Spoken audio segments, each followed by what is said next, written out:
Hello everyone, welcome to Study Smart tutorial. Today I will explain double column cash book. ಈ double column cash ಬುಕ್ಕಲ್ಲಿ ನಾವು two amount ಕಾಲಮ್ನ maintain ಮಾಡ್ತೀವಿ each ಸೈಡ್ಸಲ್ಲಿ. Debit ಸೈಡಲ್ಲಿ cash ಟ್ರಾನ್ಸಾಕ್ಷನ್ನ cash ಕಾಲಮಲ್ಲಿ maintain ಮಾಡ್ತೇವೆ, ಮತ್ತು check transactions ಎಲ್ಲ ಬಂದರೆ ಬ್ಯಾಂಕ್ ಕಾಲಮಲ್ಲಿ ರೆಕಾರ್ಡ್ ಮಾಡ್ತಾ ಹೋಗಬೇಕು.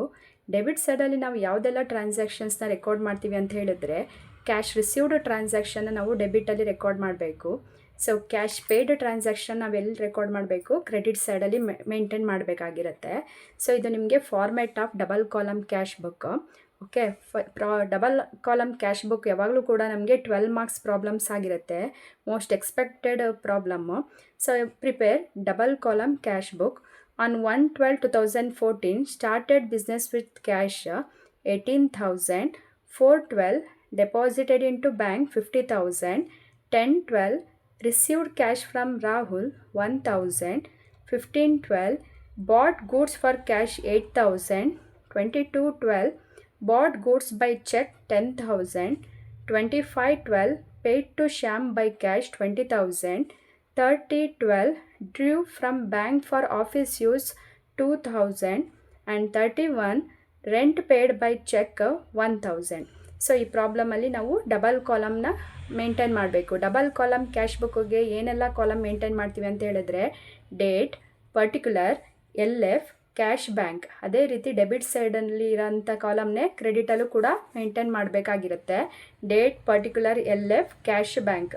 ಈಗ ತಾನೇ ನಾನು ನಿಮಗೆ ಫಾರ್ಮೆಟ್ ಎಕ್ಸ್ಪ್ಲೈನ್ ಮಾಡೋಕ್ಕೆ ಹೇಳಿದೆ.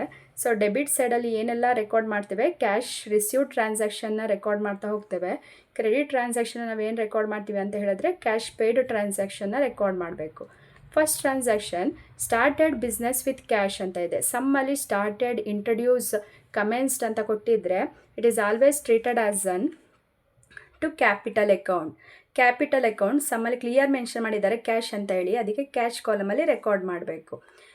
ಅದೇ ಇಲ್ಲ ಕ್ಯಾಶ್ ಬ್ಯಾಲೆನ್ಸ್ ಅಥವಾ ಬ್ಯಾಂಕ್ ಬ್ಯಾಲೆನ್ಸ್ ಅಂತ ಕೊಟ್ಟಿದ್ರೆ ಇಲ್ಲಿ ನಾವು ಟು ಬ್ಯಾಲೆನ್ಸ್ ಬ್ರಾಟ್ ಡೌನ್ ಅಂತ ಹೇಳಿ record ಮಾಡಬೇಕಾಗಿರುತ್ತೆ. So next transaction deposited into bank. So deposited into bank means paid. Payment ಆದರೆ ನಾವೆಲ್ಲಿ ರೆಕಾರ್ಡ್ ಮಾಡಬೇಕು, ಕ್ರೆಡಿಟ್ ಸೈಡಲ್ಲಿ ರೆಕಾರ್ಡ್ ಮಾಡಬೇಕು. By bank account cash ಕಾಲಮಲ್ಲಿ record ಮಾಡಬೇಕು. ಬ್ಯಾಂಕ್ ಅಂತ ಬಂದು ಬ್ಯಾಂಕ್ ಕಾಲಮಲ್ಲಿ ರೆಕಾರ್ಡ್ ಮಾಡಬಾರ್ದು. ನಾವು ಪೇ ಮಾಡ್ತಾ ಇದ್ದೀವಿ, ಡೆಪಾಸಿಟ್ ಮಾಡ್ತಾ ಇದ್ದೀವಿ ಬ್ಯಾಂಕ್ಗೆ ಕ್ಯಾಶ್ನ ಅಂದಾಗ by bank account cash account. So deposit ಆಗಿದ್ದು ಯಾರ ಅಕೌಂಟ್ಗೆ ಅಂತ ಹೇಳಿದ್ರೆ, ನಮ್ಮ ಅಕೌಂಟಲ್ಲಿ ನಾವೇ ರಿಸೀವ್ ಮಾಡೋದ್ರಿಂದ it is also maintain in credit side. To ಕ್ಯಾಶ್ನ ನಾವೆಲ್ಲಿ ಟ್ರಾನ್ಸಾಕ್ಷನ್ನ ಮೇಂಟೈನ್ ಮಾಡ್ತಾ ಇದ್ದೀವಿ, bank. So on the same day the same transaction should be maintain on both the side. That entry is called as an contra entry. Same day ಅಲ್ಲಿ ಎರಡೂ ಕಡೆ record ಆಗಿರೋದ್ರಿಂದ ಇದನ್ನು ನಾವು contra entry ಅಂತ ಹೇಳಿ ಟ್ರೀಟ್ ಮಾಡಬೇಕು.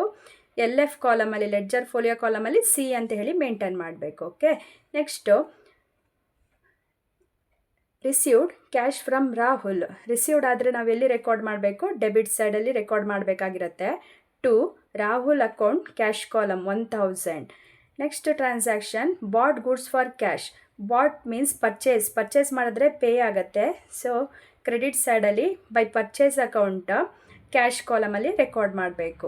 Next 22/12 bot goods by check. ಸಮ್ಮಲ್ಲಿ clear mention ಆಗಿದೆ ಚೆಕ್ ಅಂತ ಹೇಳಿ.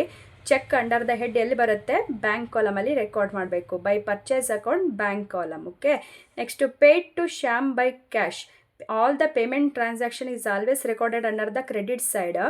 ಬೈ ಶ್ಯಾಮ್ ಅಕೌಂಟ್ ಸಮ್ಮಲ್ಲಿ ಕ್ಯಾಶ್ ಅಂತ ಇದೆ, ಕ್ಯಾಶ್ ಕಾಲಮಲ್ಲಿ ರೆಕಾರ್ಡ್ ಮಾಡಬೇಕು. Okay, next ಡ್ರ್ಯೂ from bank for office use. Office use shop use ಅಂತ ಬಂದಾಗ ನಾವು ಯಾವಾಗಲೂ ಎಲ್ಲಿ ರೆಕಾರ್ಡ್ ಮಾಡಬೇಕು, ಡ್ರ್ಯೂ. ವಿತ್ಡ್ರಾ ಮಾಡಿದ್ದೇವೆ ಏನಕ್ಕೋಸ್ಕರ ಅಂದರೆ ಆಫೀಸ್ ಯೂಸ್ಗೋಸ್ಕರ. ಡ್ರ್ಯೂ ಅಂದರೆ received ಆಗಿರೋದಕ್ಕೆ to bank account cash column ಅಂತ ಬರೀರಿ. ಇಲ್ಲಿ ಬ್ಯಾಂಕ್ ಇರೋದ್ರಿಂದ ಪರ್ಟಿಕ್ಯುಲರ್ ಕಾಲಮಲ್ಲಿ ಬ್ಯಾಂಕ್ ಇದೆ, ರಿಸೀವ್ಡ್ ಆಗಿರೋಂಥ ಕ್ಯಾಶ್ನ ನಾವೇನು ಮಾಡ್ತಾ ಇದ್ದೀವಿ, ಆಫೀಸ್ ಯೂಸ್ಗೋಸ್ಕರ ಪೇ ಮಾಡ್ತಾ ಇದ್ದೀವಿ. ಸೊ ಇದನ್ನು ನಾವು ಆಪೋಸಿಟ್ ಸೈಡಲ್ಲಿ ಬೈ ಕ್ಯಾಶ್ ಅಕೌಂಟ್ ಬ್ಯಾಂಕ್ ಕಾಲಮಲ್ಲಿ ಬರೀಬೇಕು. ಸೊ LF ಕಾಲಮಲ್ಲಿ C ಅಂತೇಳಿ ರೆಕಾರ್ಡ್ ಮಾಡಬೇಕು. ಯಾಕಂತ ಹೇಳಿದ್ರೆ ಇದು contra entry. Same ಡೇಯಲ್ಲಿ both the side ಟ್ರಾನ್ಸಾಕ್ಷನ್ನ record ಮಾಡಿದ್ದೇವೆ. ಸೊ ಅದಕ್ಕೆ ಇದನ್ನು ನಾವು ಕಾಂಟ್ರಾ ಎಂಟ್ರಿ ಅಂತ ರೆಕಾರ್ಡ್ ಮಾಡಬೇಕು. Next rent paid by check. Rent payment ಆಗಿದೆ ಕ್ರೆಡಿಟ್ ಸೈಡಲ್ಲಿ ಬೈ ರೆಂಟ್ ಅಕೌಂಟ್ ಚೆಕ್ ಅಂತ ಕೊಟ್ಟಿರೋದ್ರಿಂದ ಬ್ಯಾಂಕ್ ಕಾಲಮಲ್ಲಿ ರೆಕಾರ್ಡ್ ಮಾಡಿ. Okay, and add both the cash column, both debit and credit add ಮಾಡಿ and then find out balance carried down. Okay, ಹಾಗೆಯೇ ನಾವು bank account ಕಾಲಮ್ನ add ಮಾಡಬೇಕು. So opposite ಸೈಡಲ್ಲಿ maintain ಮಾಡಿ add find out the balancing figure. So ಇದನ್ನು ನಾವು by balance carry down next ಮಂತಲ್ಲಿ ನಾವು ಬ್ಯಾಲೆನ್ಸ್ ಬ್ರಾಟ್ ಡೌನ್ ಮಾಡಬೇಕು, ಅಪೋಸಿಟ್ ಸೈಡಾಗಿ ಓಪನ್ ಮಾಡಬೇಕಾಗಿರುತ್ತೆ. Thank you.